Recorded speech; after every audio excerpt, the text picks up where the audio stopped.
जैसे किसी वस्तु का बीमा होने पर वस्तु बिगड़ने, टूटने, फूटने की चिंता नहीं रहती, ऐसे ही शरीर, इंद्रियां, मन, बुद्धि सहित अपने आप को भगवान के समर्पित कर देने पर साधक को अपनी गति के विषय में कभी किंचन मात्र भी चिंता नहीं होती। कारण कि यह साधन क्रियाजन्य अथवा अभ्यासजन्य नहीं है, इसमें तो वास्तविक संबंध की जागृति है, अतः उसमें कठिनता का नाम निशान नहीं है। इससे भगवान ने अपने आप को सुलभ बताया है। भगत की दृष्टि में एक परमात्मा के सिवाय अन्य की सत्ता न होने से उसका मन अन्य जगह कैसे जाएगा, क्यों जाएगा, कहाँ जाएगा, इसलिए वह अनन्य चित्त वाला हो जाता है। एक करना होता है और एक होना होता है। जो करते हैं वो क्रिया है और जो अपने आप होता है वो स्मरण है। जैसे गीता के अंत में अर्जुन ने कहा स्मृति लब्धा, तो वह स्मृति क्रिया नहीं है, प्रत्युत भगवान के साथ अपने नित्य संबंध की होने वाली स्मृति है। भगवान के स्मरण में खास हेतु उनमें अपनापन है। भगवान ही मेरे हैं, मेरे लिए हैं, इस प्रकार भगवान में अपनापन होने से भगवान में प्रेम होता है, और जिसमें प्रेम होता है उसका स्मरण अपने आप और नित्य निरंतर होता है। इसलिए भगवान ने 7वें अध्याय के आरंभ में मयासक्त मना पद से अपने में आसक्ति, प्रेम होने की बात कही है। भाव यह है कि केवल भगवान को ही अपना और अपने लिए मानने से साधक की भगवान में प्रियता हो जाती है। भगवान में प्रियता होने के बाद फिर भगवान का स्मरण होता है। नित्य युक्त, नित्य निरंतर भगवान के साथ जुड़ा हुआ होने से भक्त को नित्य युक्त कहा है। 7वें अध्याय के 17वें श्लोक में तेसाम ज्ञानी नित्य युक्त पदों से भी ये बात कही है। नित्य युक्त पद से श्लोक के पूर्वार्ध में आई सभी बातों का समाहार हो जाता है। तस्याम सुलभ पार्थ, भगवान ने महात्माओं को तो दुर्लभ बताया है, सह महात्मा सुदुर्लभ, पर यहाँ अपने आप को बड़ा सुलभ बताया है। इसका तात्पर्य है कि संसार में भगवान दुर्लभ नहीं है, पर उनके तत्व को जानकर उनके शरण होने वाले भक्त दुर्लभ है। कारण कि भगवान को ढूंढे तो वे सब जगह मिल जाएंगे, पर भगवान का प्यारा भक्त कहीं कहीं ही मिलेगा। हरि दुर्लभ नहीं जगत में, हरिजन दुर्लभ होए। हरि दुर्लभ नहीं जगत में, हरिजन दुर्लभ होए। हरि हेरिया सब जग मिले, हरि हेरिया सब जग मिले, हरिजन कहीं एक होए। भगवान को ढूंढने से भगवान सब जगह मिलते हैं, पर हरिजन भैया कोई एक ही मिलता है। भगवान कृपा करके जो मनुष्य शरीर देते हैं, उस शरीर से जीव अनेक योनियों में तथा नरकों में भी जा सकता है, परंतु भक्त कृपा करके भगवान की प्राप्ति कराता है। ओ हो, हरि से तू जनी हेत कर, कर हरिजन से हेत। हरि से तू जनी हेत कर, कर हरिजन से हेत।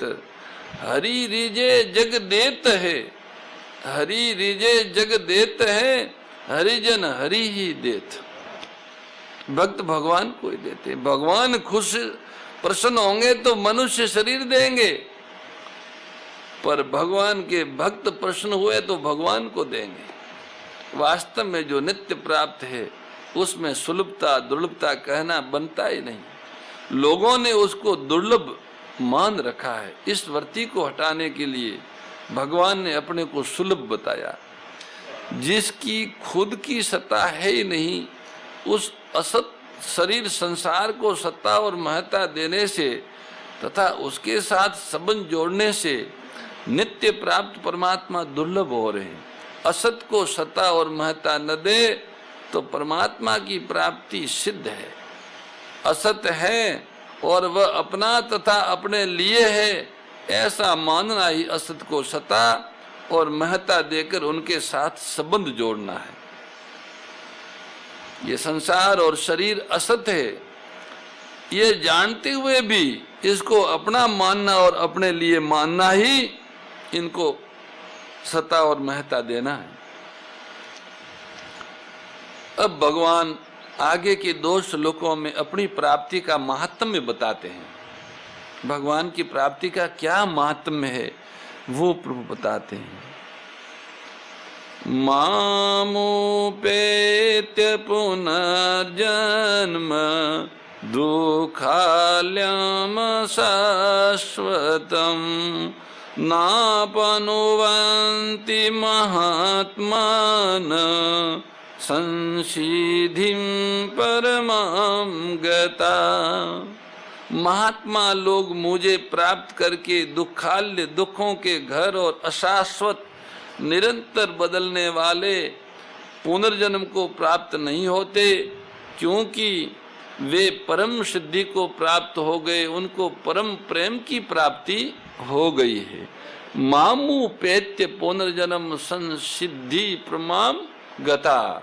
मामु पैत्य का तात्पर्य है भगवान के दर्शन कर लें, भगवान को तत्व से जान लें अथवा भगवान में प्रविष्ट हो जाए तो फिर पुनर्जन्म नहीं होता।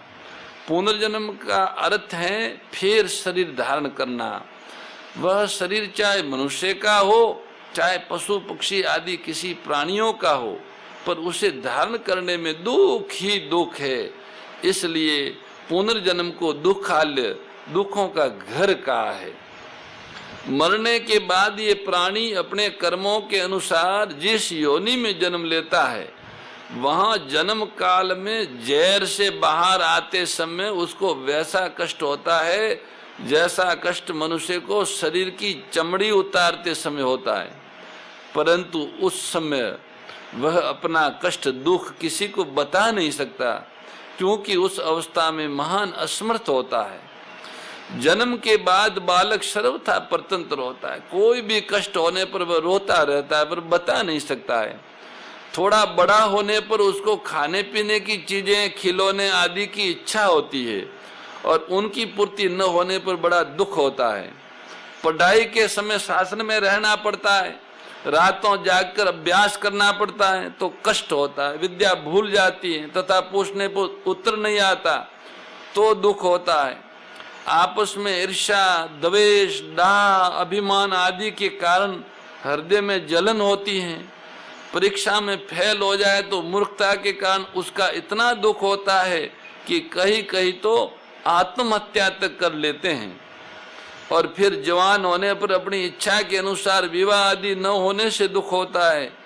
विवाह हो जाता है तो पत्नी अथवा पति अनुकूल न मिलने से दुख होता है। बाल बच्चे हो जाते तो उनका पालन पोषण करने में कष्ट होता है। लड़कियों बड़ी हो जाती है तो उनका जल्दी विवाह न होने पर माँ बाप की नींद उड़ जाती है, खाना पीना हराम हो जाता है, हरदम बेचैनी बनी रहती है। उसके बाद फिर वृद्धावस्था आने पर शरीर में असमर्थता आ जाती है, अनेक प्रकार के रोगों का आक्रमण होने लगता है। सुख से उठना बैठना, चलना फिरना, खाना पीना आदि भी कठिन हो जाता है। घर वालों के द्वारा तिरस्कार होने लगता है, उनके अपशब्द सुनने पड़ते हैं, रात में खांसी आती है, नींद नहीं आती, मरने के समय भी बड़े भयंकर कष्ट होते हैं। ऐसे दुख कहाँ तक कहे, उनका कोई अंत नहीं है। इसलिए ये जन्म जो है दुखों का घर है। फिर जन्मना मानी दुखों को ही बुलाना है, दुखों के घर में ही प्रवेश करना है।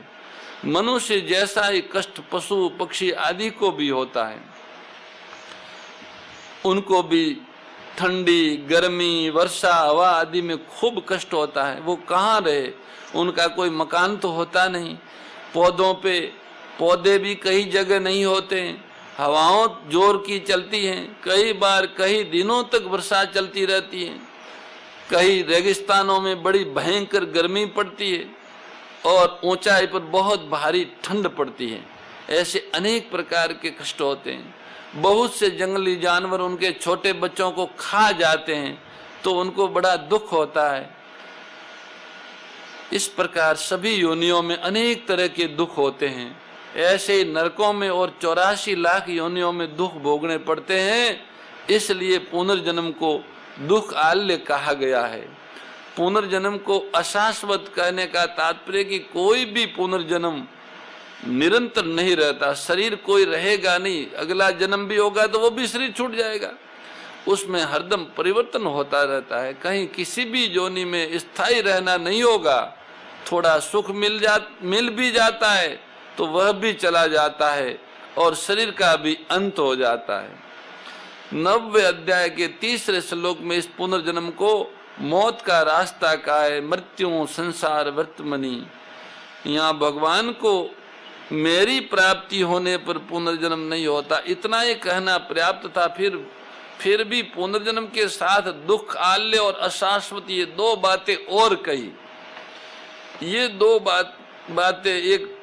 बातों से एक भाव निकलता है कि जैसे भगवान भक्तजनों की रक्षा, दुष्टों का विनाश और धर्म की स्थापना करने के लिए पृथ्वी पर अवतार लेते हैं, ऐसे ही भगवान को प्राप्त हुए भक्त लोग भी साधु पुरुषों की रक्षा, दुष्टों की सेवा और धर्म का अच्छी तरह से पालन करने तथा करवाने के लिए कारक पुरुष के रूप में, संत के रूप में इस पृथ्वी पर अवतरित होते हैं। अथवा जब भगवान अवतार लेते तब उनके साथ पार्षद के रूप में, जैसे ग्वाल बालों की तरह वे भक्तजन पृथ्वी पर जन्म लेते हैं। परंतु उन भक्तों का ये जन्म दुखाल्य और अशाश्वत नहीं होता, क्योंकि उनका जन्म कर्मजन्य नहीं होता, भगवान की इच्छा से होता है, भगवत इच्छा से होता है। जो आरंभ से ही भक्ति मार्ग पर चलते हैं उन साधकों को भी भगवान ने महात्मा कहा है। जो भगवत तत्व से अभिन्न हो जाते उनको भी महात्मा कहा है। असत शरीर संसार के साथ संबंध होने से मनुष्य भूत आत्मा है, अल्प आत्मा है, क्योंकि वे शरीर संसार के आश्रित होते हैं। अपने स्वरूप में स्थित होने पर वे आत्मा होते हैं, क्योंकि उनमें अणु रूप से अहम की गंध रहने की संभावना होती है। और भगवान के साथ अभिन्न होने पर वे महात्मा होते हैं, क्योंकि वे भगवनिष्ठ होते हैं, उनकी अपनी कोई स्वतंत्र स्थिति नहीं होती। भगवान ने गीता में कर्म योग, ज्ञान योग आदि योग में महात्मा शब्द का प्रयोग नहीं किया। केवल भक्ति योग में ही भगवान ने महात्मा शब्द का प्रयोग किया है। इससे सिद्ध होता है कि गीता में भगवान भक्ति को ही सर्वोपरि मानते हैं। महात्माओं का पुनर्जन्म को प्राप्त न होने का कारण है कि वे परम सिद्धि को, परम प्रेम को प्राप्त हो गए। संसिधिम परमाम गता। जैसे लोभी व्यक्ति को जितना धन मिलता है उतना ही उसको थोड़ा मालूम देता है और उसके धन की भूख उत्तरोत्तर बढ़ती रहती है। ऐसे ही अपने अंशी भगवान को पहचान लेने पर भक्त में प्रेम की भूख बढ़ती रहती है। उसको प्रतिक्षण वर्धमान असीम अगाध अनंत प्रेम की प्राप्ति हो जाती है। ये प्रेम भक्ति की अंतिम सिद्धि है। इसके समान कोई सिद्धि है ही नहीं। प्रेम रस के बारे में संत ऐसा बताते हैं कि जैसे किसी को ऐसी प्यास लगे कि बुझे ही नहीं,